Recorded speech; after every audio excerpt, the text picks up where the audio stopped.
and we have to really escalate the noise we make so that we'll be heard.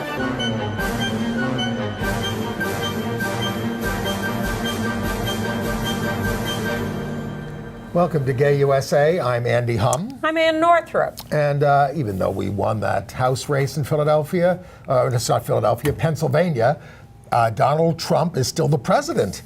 And he has nominated the virulently anti-LGBT and anti-Muslim Mike Pompeo to be Secretary of State. Mainstream news will not give you the LGBT angles on this, but we will, and it is a potential disaster. But good news, 2 federal court wins for transgender rights in Maryland and Michigan. In Missouri, high school students stood up to the Westboro Baptist Church to protest because Westboro was protesting a gay star athlete amongst them. We'll give you a lot of political news, including the triumphs of 10 out LGBT candidates in Texas primaries. The openly gay Prime Minister of Ireland doesn't confront the Texas governor when he meets him on LGBT rights, but he says he's going to bring it up with Trump and Pence this week, St. Patrick's week. Not holding my breath. Maybe I'll be proved wrong. A Toronto psychiatrist who was disciplined for having sex with male patients, he claimed he was trying to change from homosexuality. AIDS drug profiteer Martin Shkreli was sentenced to 7 years, but for defrauding investors. And Sally Field's gay son finally got to meet his gay crush, Adam Rippon. We have a picture. And if you're, we just want to remind you that if you watch us on Free Speech, they're in pledge mode until April 2nd when they resume their regular schedule. We premiere at 8:30 on Fridays Eastern Time, and they're going to repeat the show Sundays at 7 a.m. and 7 p.m. Those times are Eastern. Do the math. Well, I'm really unhappy about this nomination of Mike Pompeo as Secretary of State. And I fear his nomination is going to sail through the Senate. And because everybody thinks, oh, well, you know, yes, he's conservative, but he's a grown-up and he'll be okay at the State Department. Well, I think the thing we should be the most concerned about is that he is a wholly owned subsidiary of the Koch brothers. He was referred to as the congressman from Koch.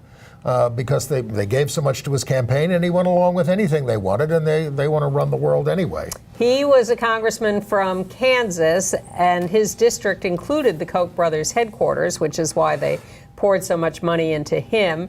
And he was completely loyal to them and to the conservative right-wing causes, and so much so that Trump made him the director of the CIA. And now he has happily put him in as Secretary of State, or is trying to. Here's what concerns me and makes me angry. Mike Pompeo has an extremely long record of hating LGBT people. He has been against marriage equality. He's been against any non-discrimination laws. He's for all the religious freedom laws to allow people to discriminate. He even voted against LGBT inclusion in the Violence Against Women Act, which passed. Right. So now he goes to the State Department. Now, the State Department for the last decade has been very pro-LGBT and has made important strides around the world with rules for U.S. Foreign Service employees that liberalized that before marriage was legal to allow same-sex partners to go abroad with their Foreign Service spouses, to give them benefits, to spread the word of LGBT equality around the world, to have U.S. ambassadors to support LGBT populations in oppressed countries. And some of that, we're even going to talk about it, is still going on even under the Trump administration, because some of the old people are in place and they still do things in their countries where they're assigned that are good. But Tillerson did not make this a big issue and was... He did not make it a big issue by reversing that. He allowed all that to continue. They continued to do LGBT pride ceremonies at the State Department. Wait a minute. Tillerson failed often to stand up when LGBT rights were under threat, and they were in the process of removing from the State Department's report on what countries are doing all the discrimination that was going on in the world. Absolutely true. That all Absolutely happened before. True.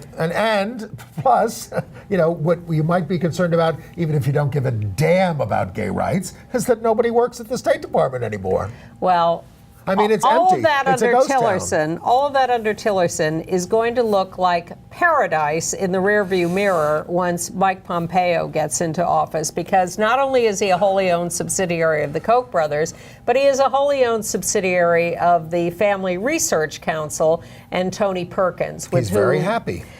Tony Perkins got him to talk about putting in chaplains at the CIA. I don't know whether he's done that before getting out of there, but that was on the agenda for the CIA because Tony Perkins told Mike Pompeo to do that. He's also anti-Muslim, and he once had a piece of campaign literature against his Indian American opponent that called him, what did he call him? Turban topper. Now, this was caught, and he said, oh no, that's terrible that this actually happened, but it happened, and that's the kind of people who work for Mike Pompeo. I suspect there will be a quiet purge of LGBT employees at the State Department, Foreign Service officers in particular, no more LGBT ambassadors. Certainly no support of LGBT rights around the world. People in Uganda or Ukraine or Russia or anywhere else will not be able to go to the U.S. Embassy for help. People can change. Look at the Republican Attorney General candidate in Illinois, more about whom later. That's a hell of a story. Stay tuned for that.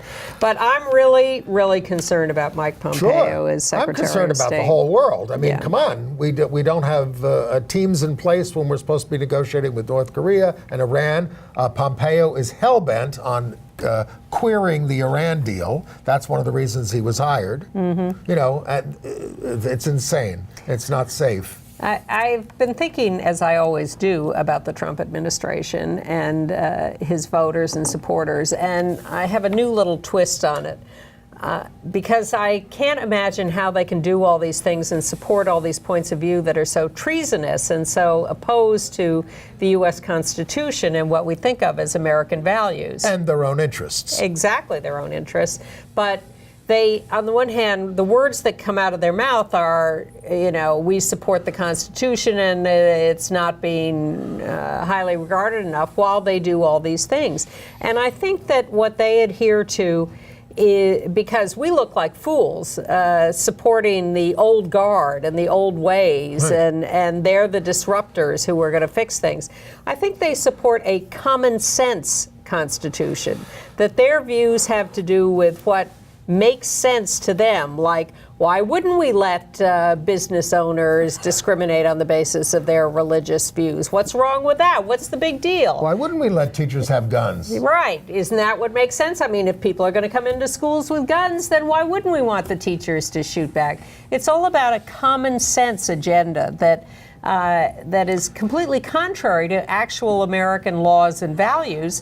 But this is what they have worked out for themselves and what they're imposing. I'm hoping it's a last gasp. The torch has certainly been passed to a new generation of Americans, born in this century, tempered by, and a little older. Well, I'm talking about high school students. I understand. Connor Lamb is not a high school student. No, I'm talking about the young people across the nation who walked out of school this week, and that is going to solidify for them at least that issue, among others. And I was noticing at some of the rallies around this, gay rights were being brought up at the anti-gun rallies as well. We went out this morning as we are taping. This is Wednesday as we tape, and we went out this morning to a local couple of schools, a high school and a middle school across the street. High school students came out, walked around the block.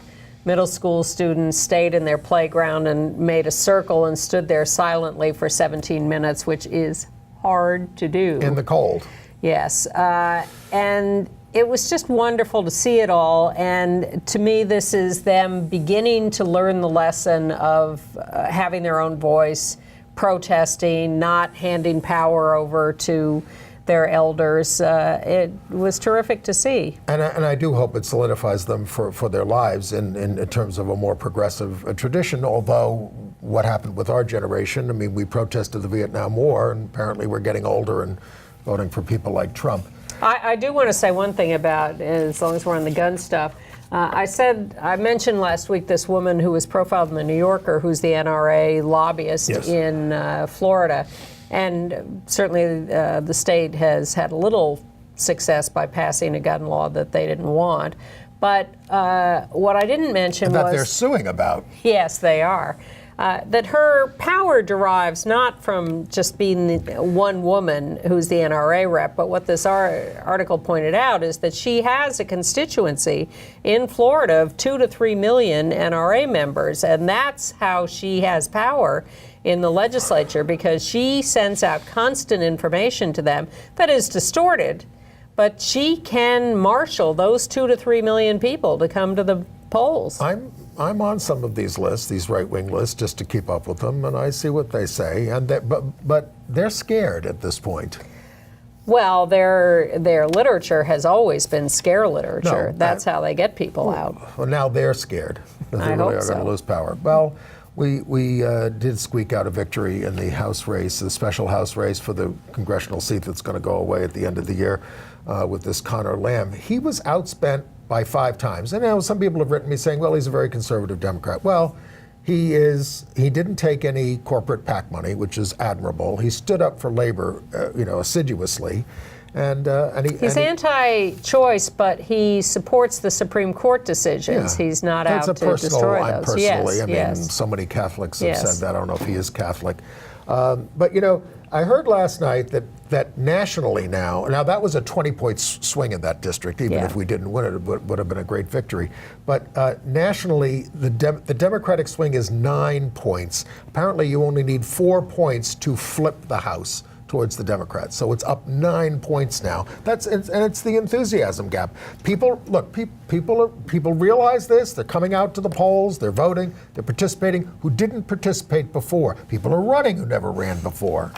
And Trump gives us new reasons every day to do that. And as he feels his strength personally more, diluted as he may be, he's going to continue to do worse and worse things, put worse and worse people into office who are going to continue to provoke that kind of reaction. We've been living through this without checks and balances, where we have a little bit of check in the courts, a little, some, actually a lot in many courts. It went from a little to a lot in a mere 5 seconds. I'm saying, well, it's still. I agree with you. It's a conservative Supreme Court, Yes. so I'm worried about that. Yes. Anthony Kennedy is a conservative on most issues, and he's still there.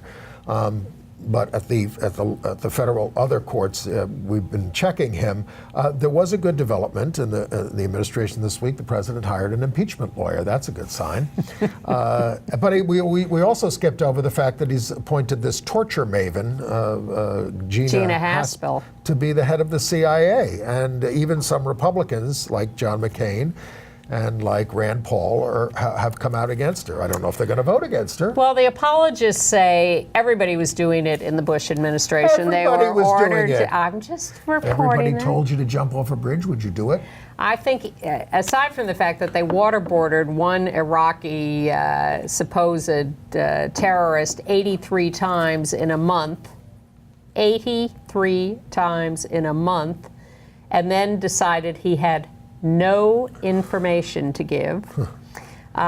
She destroyed tapes of tortures. She killed the evidence. That makes her worse than Richard Nixon. Yes. So that, to me, is at least as troubling. And Trump did have to fire his personal assistant, John McEntee, in the White House. They had him dragged out of there. Because of his financial irregularities, his gambling and his taxes. But now he goes to a top position in the Trump re-election campaign. He only hires the best people.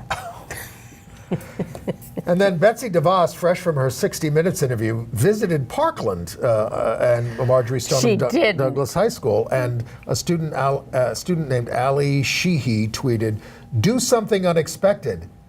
Answer our questions. We don't want you here." Ally Sheehy. She's Her name is Alysheehy. okay. Not Ali Sheedy. So anyway. Okay. And even Caitlyn Jenner now says that her man Trump has set back trans rights by 20 years. Try 1,020 years. All right. Well, other politics. Well, good news in politics from Texas, where there are a lot of elections taking place all year long, primaries, special elections, whatever. So Texas held a big primary last week, and hundreds of candidates running, including a lot of LGBT candidates in Texas, and 10 of them managed to succeed in their primaries enough to move on to a runoff or to the actual general election. Including Lupe Valdez, who was the top vote getter for the Democrats for governor. Now she does face a runoff with somebody named Andrew White. And 4 of the out LGBT congressional candidates, including Ortiz Jones, who was seen as Gina Ortiz Jones. Okay, who was seen as having the best chance for being the first LGBT Congress member from the state. She has to face a Republican incumbent. She'd also be the first LGBT woman of color in the Congress. But there were people who succeeded in the primaries, LGBT people for judgeships, the state legislature, Congress, and, as you say, governor. Amazing stuff. Oh, and I owe the state of Texas an apology, because last week in a story we were doing about Bexar County, which includes San Antonio, I pronounced it as it is spelled, Bexar, but that only proved that I'm an ignoramus because it is pronounced Bear. Let me go back. My apologies. Let me go back to Bexar County as long as we're there, because in San Antonio, and that's where that is, a judge ruled that in the death of the trans woman, Kenney, now it's Kenne McFadden, trans woman, who was pushed into the river in a drunken encounter with Mark Lewis, Mark Lewis was indicted for manslaughter last year for pushing her into the river. She died, but the judge ruled that his conduct was not criminal, and this was in a hearing over his probation, and that apparently screwed up the whole case, and now he's out and free. He doesn't even have to stand trial for manslaughter anymore. And the protest, there was a big protest down there, and they're accusing the prosecutors of bungling the case. Don't you care enough about us to do it right? Well, as you know, a lot of drunken drivers who kill people get off. There seems to be this assumption that if you're drunk, you're not responsible for your actions, which to me is entirely backwards. You're responsible for being drunk in the first place, and everything you do that flows from that should count. Right. And one more story from Texas, Mansfield, Texas, where an elementary school art teacher, Stacy Bailey, has been suspended from her job. What did she do that was so terrible? She asked the school to institute a non-discrimination policy for sexual orientation and gender identity. Now, she just asked the school to institute the policy. She was the Charlotte Anderson School Teacher of the Year in 2016, so a lot of students and parents spoke up for her at the school board meeting and said she brings diversity to the classroom. Now, she didn't do anything. All she did was ask about instituting a policy. Don't say those words. And she's been suspended. People have been afraid to speak up and talk about LGBT issues in schools forever, and we have to change that. Terrible.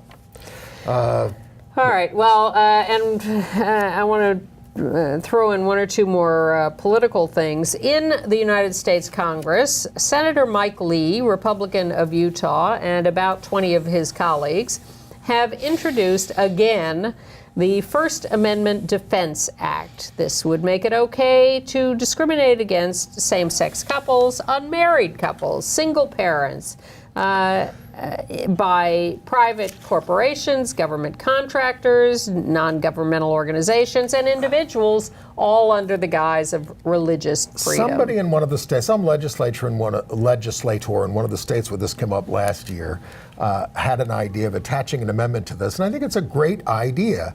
If you're going to be a business that's not going to serve on the basis of sexual orientation or race or whatever the hell it is, or you will be forced to post that on your door and say, we do not serve LGBT. And no Irish need apply? Exactly. And let people, then we can decide whether to go into your bigoted store.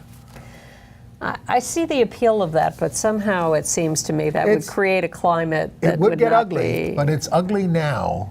And we have to call things for what they are. Because remember, in Mississippi, where they did pass this law, most businesses just put up stickers that said, y'all means y'all, we serve everybody. Well, I like that.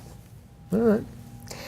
In Connecticut, out gay judge Andrew McDonald is trying to get confirmed as Chief Justice of their Supreme Court, nominated by the governor, who's his good friend.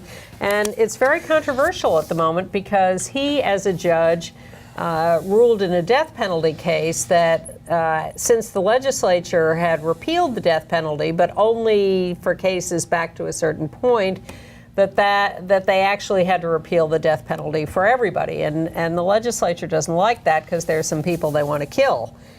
So he has squeaked through confirmation in the House there by one vote, but now it goes to the Senate, and there's real fear because the Senate is about evenly divided, and one Democratic senator has recused herself from this vote.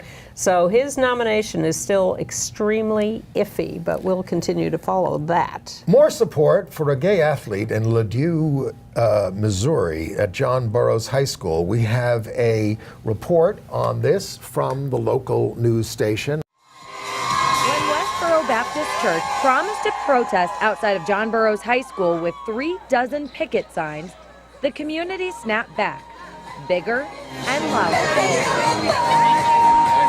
Just to know that I have all that love and support from so many people is just really cool. Music celebrating individuality, drowning out the messages of shame and hate from the other side. It's sad, but it shows that, they only had a few people, and we came out in numbers, and we came together to combat that hate with love and with community, and I think that's something that's absolutely warms my heart. The community standing up for a high school student targeted because he's gay. So we started with a statement of support, and then we said we can do more. And they did, sharing Jake's story around the world. The support has poured in from all over for the football star, who is just as popular off the field as he is on the field. He is a great athlete, but he's a better kid. He's a great student. He's a great friend to his peers. The fact that there's people that I've never even met or made connections with that are willing to come out here in the cold and just show their support for me and my whole community, it's just really special. Ladue police were on hand to monitor today's demonstration, which wrapped up without incident. In Ladue, Katie Corman, News 11. Now, I'm an atheist, but it looks like God sent the Westboro Baptist Church to us to show how much support for LGBT rights there really is. Well, this kid, Darius, is going to college in Indiana and will play football, but watch out when he gets to the NFL. Once again, that kid is, the Missouri kid is, I got his name wrong. Darius is the guy who was trying to join the NFL. He's from LSU, and this kid's name is Jake Bain. Thank you. Darius Geis from LSU went to the NFL Combine, which is where college players try out to be picked by NFL teams. Well, guess what? An NFL team asked him, do you like men? This is supposed to be outlawed by the NFL because it has happened periodically, and yet people are still doing it. Well, that happened when the questionable Illinois Attorney General candidate, Erica Harold, was being interviewed by a local Republican committee, and the chairman said, "Are you a lesbo? Are you a lesbo?" Are we going to go to her? Well, let's talk about her. This is Okay. whoa, second. hold off. This is Attorney General candidate Erica Holland. She's a former Harold. Harold, yes, I wrote it down wrong. A former Miss America. But I guess the news report is going to explain what happened in her case. Now, an NBC5 exclusive. Republican Attorney General candidate Erica Harold's one-time views on gay adoption are surfacing in her first statewide political campaign. The controversy rests on how Harold responded to a question when she ran for Miss Illinois back in 2000. Our political reporter Marianne Ahern is here now with an exclusive. Marianne. Erica Harold has the financial backing, Ellison, of Governor Bruce Rauner and is the favored GOP candidate for Attorney General. Not until we told her campaign that this story would air did her spokesman release a statement saying her views have now seemingly changed. However, here's what pageant officials who were present during the 2000 contest tell us. Erica Harold, recently part of an Attorney General forum, has been in the public eye for many years. First as a contestant in beauty pageants.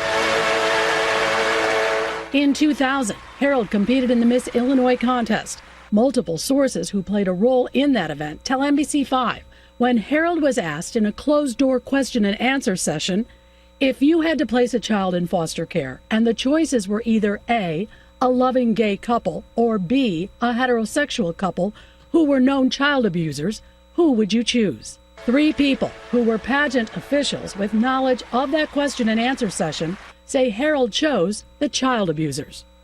One of the pageant officials tells us, I remember it like it was yesterday. Her answer stopped the room. Another recalls Harold said she read the Bible daily and could not promote a gay lifestyle. Harold did not place in the top 10 that year. However, 2 years later, she won Miss Illinois and went on to win Miss America. A spokesman for Harold's campaign told us today, quote, Erica does not recall the alleged exchange, but Erica certainly supports same-sex adoption and foster care placement. Another pageant official tells NBC5, I find it literally impossible she does not remember because it cost her the pageant. While the videotape of that interview has not surfaced, a former contestant also tells NBC5 Harold's response and other contestants' responses were viewed as a learning experience.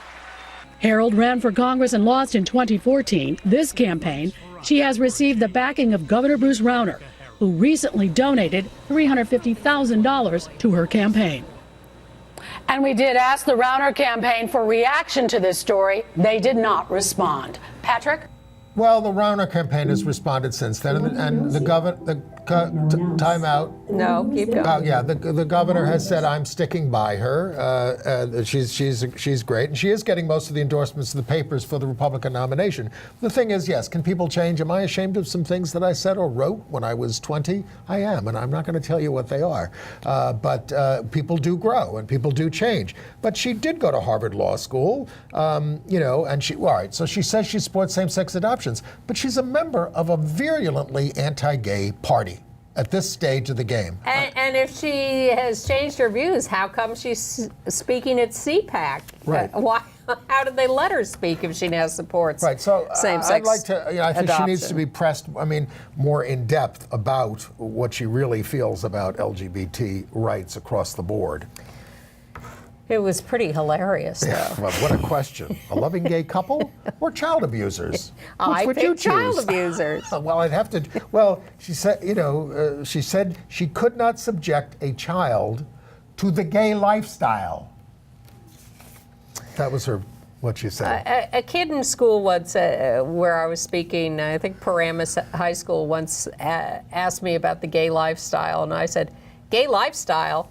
I go to work, I come home, I have dinner, I watch TV, I go to bed. Yeah. That's the gay lifestyle. Right.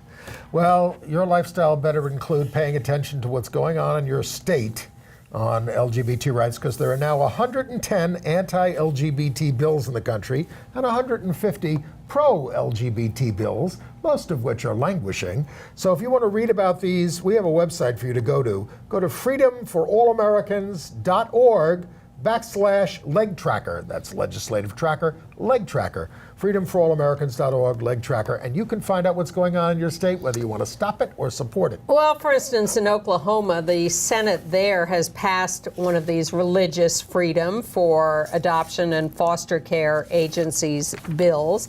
Still has to go to the House, and the governor, maybe Erica Harold should run for office in Oklahoma. They seem consistent with her views. But in Tennessee, they pulled the bill prohibiting child marriages because it would deter a conservative lawyer's case against same-sex marriage. This is State Senator David Fowler, who argues that the Obergefell decision by the court supporting same-sex nullified all marriages because it opened marriage beyond just a man and a woman. So the Family Action Council nullified all marriages? This is what he says. So the Family Action Council wants to let 13-year-olds continue to be able to get married. I'm Child speechless. abuser or a gay couple. Loving gay couple. All right, I want to move into the courts because we have some excellent federal court decisions. In Michigan, the Sixth Circuit Court of Appeals in Detroit has ruled that the Title VII of the Civil Rights Act, prohibition against sex discrimination, does protect transgender people. Not only of that, but the owner of the funeral home, Harris Funeral Home, was arguing that, which fired a trans woman. Yes, arguing that this was based on religious disapproval, and the judges in the Sixth Circuit sided with the EEOC and said this was an unlawful determination. They said that the Religious Freedom Restoration Act, a federal act, applies to the government as employer, not to the private employer. Well, that is a step forward from the Hobby Lobby decision. This was a funeral home worker who told their boss that they were going to transition, and the boss immediately fired them. And in Maryland, yes. The U.S. District Court ruled that a trans boy's access to restrooms and locker rooms aligned with his gender identity is protected by law. It's the case of Max Brennan versus the Board of Education of Talbot County. He's protected by Title IX of Civil Rights Act, forbidding sex discrimination in educational settings, and under the Maryland Constitution as well. This was an ACLU case. And it's a middle school student who brought this case. The hope is with the young. And in Missouri, Lambda Legal Defense has filed a new case to challenge discrimination against a gay employee. In Tennessee, a gay couple is suing the Republican Party for using their wedding photo in a mailer attacking Democrat Gail Jordan, who was at the wedding. She's running for state senate. The ad has her saying, "Doing my best to destroy the fabric of American society," which is likely a misquote. Anyway, the couple is Shane Morgan, who's an Air Force veteran, and his husband Landon. And he says this is bringing back a lot of PTSD for him as a soldier. I would think so. In New York City, the city has finally passed a package of bills having to do with youth services, particularly for homeless youth who are disproportionately LGBT. And what they've done is raise the age limit for city services for homeless youth from 21 to 25. And that's extremely important because kids or young people in their early 20s are still very much in need of help and not always prepared, especially if they have been homeless for years, to go out and support themselves. And in the Bronx, New York, they are going forward with the prosecution of Abel Cedeno. He's the bullied gay kid who said he was trying to defend himself with a knife and ended up killing one of his classmates and slashing another while they were pummeling him. That was all on tape. But what happened this week as we were leaving court is the brother of the kid who died said, "I'm going to F him up," shouting this in front of police and everybody, and lunges at him and is arrested. Abel, yeah. And is arrested by court officers because Abel Cedeno and his whole family have had to move. They cannot. They're not living in. They have to live at an undisclosed location. But then it emerges that this brother of the if you want to call him the victim, but the kid who died. He was arrested the same day as the school incident where his brother died for armed robbery with a weapon. So it's all very murky about what's going on here, and we're trying to get to the bottom of it. Tell them about you suspect he was robbing. Well, there was a lot of intimidation of witnesses who saw what happened or taped what happened in the classroom because the family wanted to suppress the evidence of the guy who died shown pummeling Abel. So anyway. That goes back to trial April 23rd. All right. Columbus, Ohio, a gay man reported something he saw on a dating app, which was a threat by a guy to, quote, kill 85 fags at a gay club. The cops got the guy, and congratulations to the man who turned him in and blew the whistle on this. And in Orlando, Florida, they are now proceeding with a trial against the wife of Omar Mateen, who was the murderer and massacrer at the Pulse nightclub.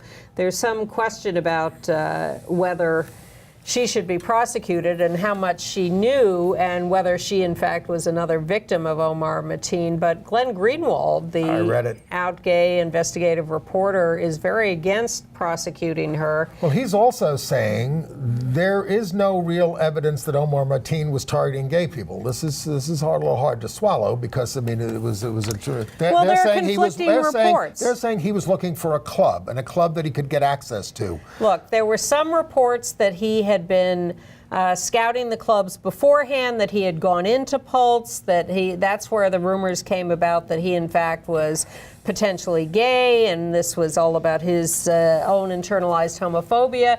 In Greenwald's story, he had not been to Pulse and had not scouted it beforehand, but just was there that night in Orlando looking up clubs on Yelp or something. Or Googling for clubs. And that his motivation was to protest what Americans do in the Middle East to Muslims. That is the motivation. And it could have been Disneyland, but I have to say this. The same thing came up in the Matthew Shepard case. Was it really about homophobia?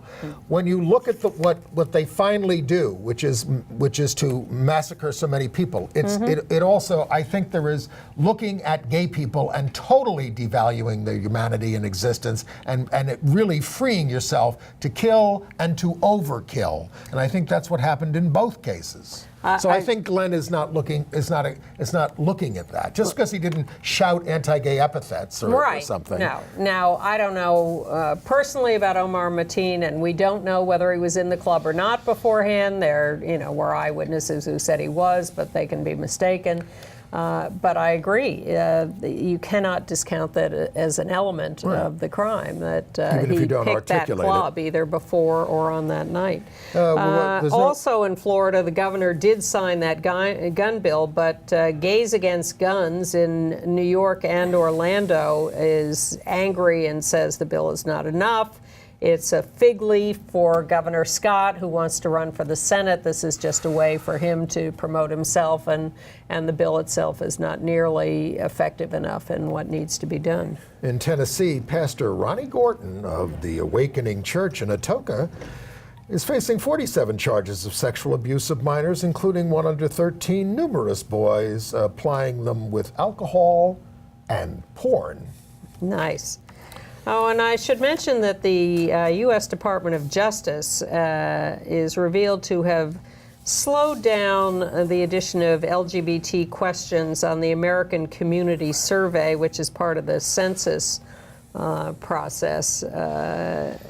This was revealed by emails that were obtained by a FOIA request, a Freedom of Information request. They're only going to do the census in red states this year. Well, they're going to. I don't know. Red states are turning. There may not be many left. Yeah. All right, back to some politics in Fort Lauderdale, Florida. I see we're a little Florida heavy today. The out-gay. It's a big state. Dean Trentalis has been elected mayor of Fort Lauderdale. Hey.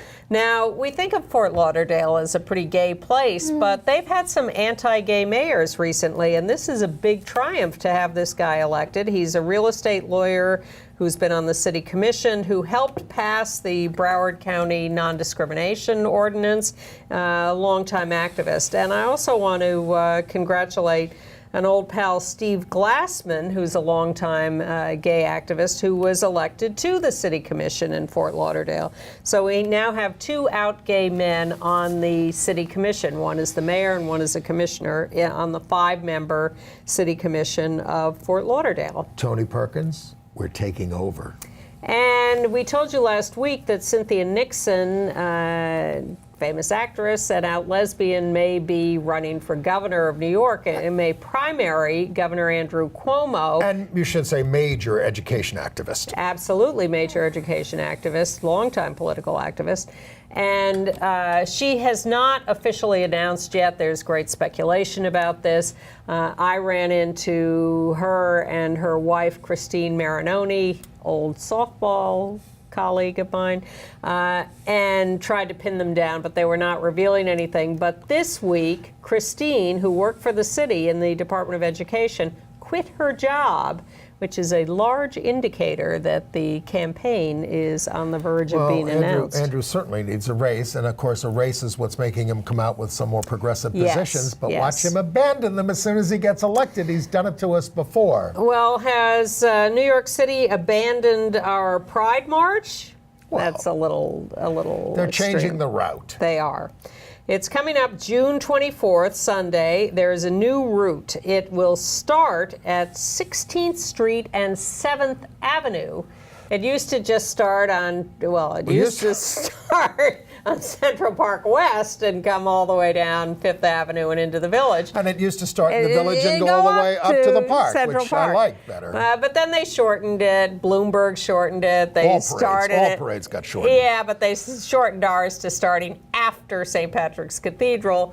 But it still came down 5th and into the Village. Well, now it's going to start in the West Village at 16th Street and 7th Avenue. Take notes. It's going to go down 7th Avenue to Sheridan Square to the Stonewall Inn, go east a little, up 5th Avenue, and end at 29th Street and 5th Avenue. So this is a shorter little thing. It's downtown. The idea is to stop having it be a 3-day march, which is about what it feels like. It takes too long. Much too long. And it's insane. 7 hours in some cases. They're going to somewhat limit the contingents, but that's going to make people mad. They had this year's slogan is defiantly different. Well, I guess the parade route is different to begin with. It would be defiantly different if you got rid of those floats, especially the commercial floats. I know it's probably what pays for the thing. Yeah. But what do you have to pay for heaven's sake? Just to be in it. Just get everyone out in the street that's marching. That's what we need. Well, we did that one year after Anita Bryant in 1977. Yeah. We just marched as a phalanx all the way up the Fifth Avenue. Well, we have grand marshals. It was very political. It was very moving. Billie Jean King will be a grand marshal. Lambda Legal Defense is a grand marshal. A trans writer and activist Tyler Ford is a grand marshal. And Kenita Placide, I'm sorry, I don't know the correct pronunciation, who is an HIV and LGBT activist from St. Lucia. And that's just New York. I think there's going to be a Pride event everywhere in the country for the rest of the year. All right. And there no, there won't be a Pride event at the White House, but there will be a St. Patrick's Day event, we think, attended by the Irish Prime Minister, who is always invited to the White House for St. Patrick's Day. But this year we have an out gay Irish Prime Minister. Picture Leo Varadkar. And he claims that when he gets to this White House event, he is going to challenge Trump and Pence on LGBT issues. Now, he didn't do that when he met with Texas Governor Greg Abbott, but he's saying about why he wants to talk to Pence and Trump about it. It's really tough to see a country that is built on freedom somehow not being a leader in that space anymore. He said the majority of Americans agree with him, and the United States will one day lead on these issues again. One can only hope. Now, St. Patrick's Day, of course, is this weekend, Saturday the 17th, and there will be the big New York City parade. And once again, finally, LGBT contingents have been invited into the New York City St. Patrick's Day parade, although the Lesbian and Gay Big Apple Corps band says they were not included in the parade. By the way, the Irish government approved its referendum on repealing the constitutional ban on abortion last week, and if passed, it will allow unrestricted abortion up to 12 weeks. It's a step. You know, in Mississippi the same week, they passed a bill to ban all abortions after 15 weeks. And that's repressive. And a little landmark in Oklahoma at the Tulsa Opera. Lucia Lucas, a trans woman, will be appearing in a male role, in the lead role, in the opera Don Giovanni. Yep. She's a baritone. She plays men's roles, but often women play men's roles. Traditionally, women have played men's roles, so a trans woman playing men's roles is actually in that tradition. Anyway, good luck to you, Lucia. And I suppose we should thank the New York Times for finally beginning to print some obits of women that had been omitted. No, It was no terrific. I read them. Yeah, I read them too, but come on. It's amazing who they didn't cover over the years. Diane Arbus, Sylvia Plath, but Ida B. Wells. Ida B. Wells. Didn't get an obit. And it was for white men. Marsha P. Johnson has now achieved an obit in the New York Times. Speaking of trans people. 80% of their obits are white men. Richard Simmons, who sued the National Enquirer and Raedle Online for alleging that he was transitioning to be a woman, you know, he lost the case, and now he's been ordered to pay $130,000 in attorney fees. The judge dismissed the case, saying alleging someone is transgender is not defamation. And when you are a public figure, you cannot force people to tell the truth about you unless you can prove that they did something maliciously. Well, I guess Emma Gonzalez can't sue. She's a public figure now, the student activist from Parkland on guns. A state house candidate in Maine, Leslie Gibson, called her a skinhead lesbian and called David Hogg a bald-faced liar. He's the only candidate in the seat in the 57th district. Come on, Maine, get somebody else in there. You got some time. He was called out for this, and he actually apologized, I should say. Do we forgive him? Well, I'm glad he apologized. And then there's the sexual harassers. James Levine has finally been officially fired. They looked at, after all these decades. By the Metropolitan Opera. After all these decades, they looked into, they interviewed 70 people about his harassment mostly of young men. And he was music director emeritus and artistic director of the Young Artists Program.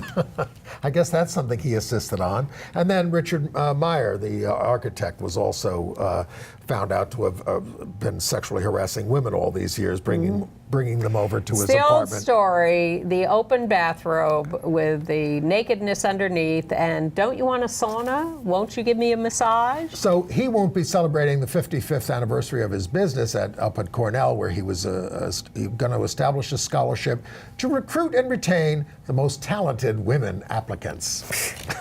These guys. Can we move on to international Please. news? A charming picture from Pakistan, Peshawar, Pakistan.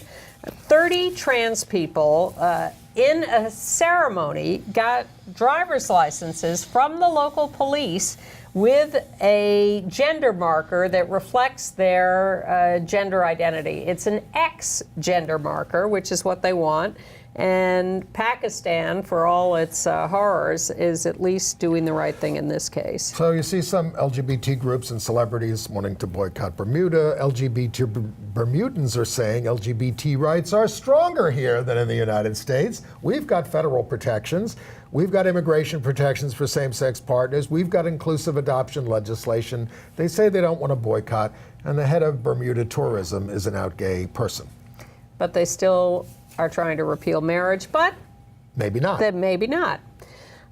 In Iraq, I think we've talked before about pro-LGBT stuff by some Kurdish human rights groups there. Well, now they've got a mural project in a part of Kurdistan They have put up this this big, huge wall mural there to be pro-LGBT, and there's one panel of it that defines family in many different ways, with same-sex couples, opposite-sex couples, kids, no kids, the whole thing. Very nice in Iraq. Yes.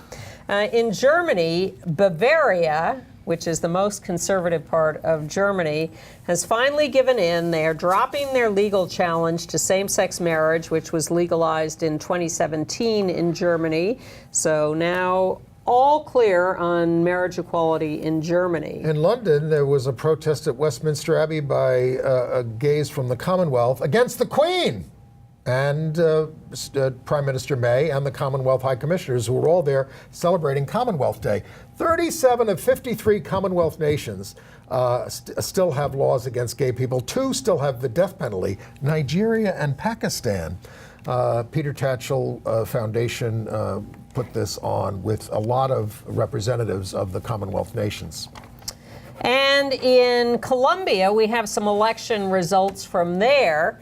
A bisexual representative, Angelica Lozano, has been elected to the Senate, the first LGBT person elected to the Senate. Well, and her partner Claudia Lopez, is a candidate for vice president in later elections coming in May. Now, she's a member of the Green Alliance, and she's from Bogota, but the right wing made gains in the Colombian elections. Yes, they did, but a gay man, Mauricio Toro, was also elected to the House of Representatives. In Ghana, the U.S. Ambassador Robert Jackson said LGBT groups there should enjoy equal rights. Now, I'm not saying, that we should decriminalize it. I'm not trying to interfere with your laws. I just think everybody should have equal rights. He was a little vague about it, but he said it. And in France, they are mourning the death at 91, I think, of Hubert de Givenchy. Yep. The popularizer of the little black dress, among other things. Very famous for dressing Audrey Hepburn for many years. Jackie Kennedy. Audrey Hepburn in all her movies, and starting with Breakfast at Tiffany's and many more. In Toronto, psychiatrist Melvin Iskov, 72, he peddled cures for gays, but he was found guilty of sexually abusing male patients. He was engaging in mutual masturbation, oral sex, and anal sex with them. The patients were told it would help them, would cure them. These guys are so clever about putting themselves in position to exploit people. God. And in Brazil, the court ruled that trans people can run for office under their new names and update civil documents without proof of medical transition. All right. Da-da-da-da-da. The Chelsea Sexual Health Clinic is reopening. When? I saw a lot of lights on in the building. This week. Yeah? Yeah. When's the opening? Thursday, 2:30 p.m. Oh, you can still make it. Most of our viewers, that time will have passed. But I wasn't given a press release about that. I wrote the story about how it was closed, and they said it was just going to be for a few years. It's been about 6. Maybe just in time. In Milwaukee, they're identifying an outbreak of syphilis and HIV cases, new clusters that have them worried, and the city health department is sending out warnings about that. Martin Shkreli got 7 years for defrauding his investors, not for price gouging on AIDS drugs. He cried at the thing. I was never motivated by money, he said. I don't think he's learned his lesson. Of course he was motivated by money, and he's such a pig that as he was awaiting sentencing, he was tweeting about wanting to date one of the jurors, as he's crying about how remorseful he is. He's had a troubled childhood. Oh my God, what a mess he is. Let's go to the Metropolitan Museum, to the Sackler Wing, where the group called PAIN, Prescription Addiction Intervention Now, led by Nan Golden there, they had a big demonstration there at the Egyptian wing. Temple of Bandor. Sackler Wing, named for the Sackler family, which is the one who's been pushing opioids on the whole country. Well, they manufacture OxyContin. They're pushers. Yes.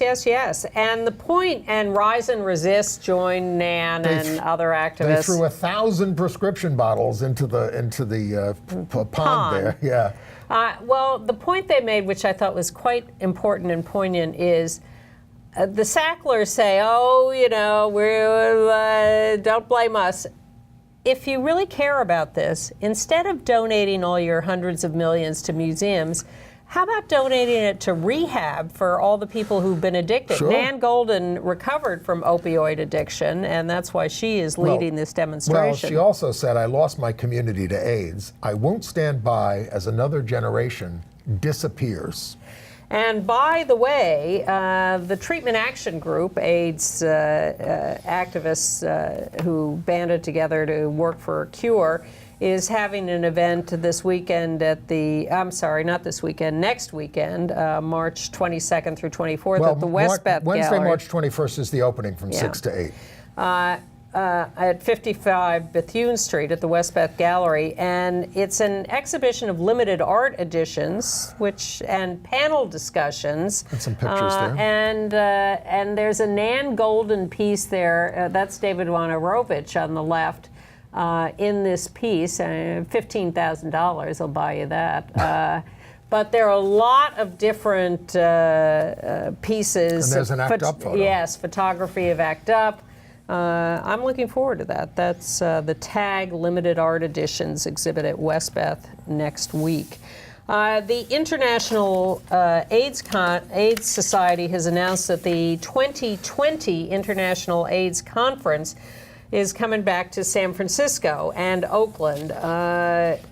But this is causing some controversy because there are some AIDS organizations and activists who are saying, San Francisco, why would you bring an AIDS conference to the U.S. in the era of the Trump administration when the U.S. is cutting funding, imposing more rules, when we have HIV. We had them during the Reagan administration.